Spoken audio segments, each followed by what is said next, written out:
What's going on, guys? In this video, I wanted to do something different, and hopefully this video will help you if you're struggling with painting hands.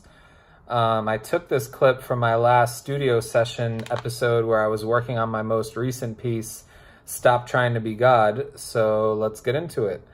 I always see fellow artists struggling with drawing or painting hands, so I thought I'd make a demonstration video.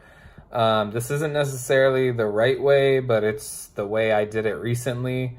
I started with painting a darker, rough outline of my hands here. From there, I just started going section by section, finger by finger, switching from like light to dark tones and then dark to light tones. I like to think of myself as a trial and error type of painter where I just figure it out as I go.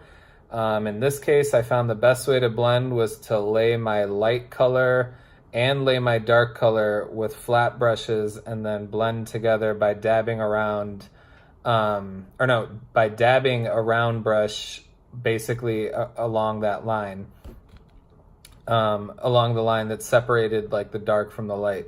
It's a slower method of blending, but it really came out great for me in this piece. So with that said, check out the demo and let me know in the comments if you found it helpful.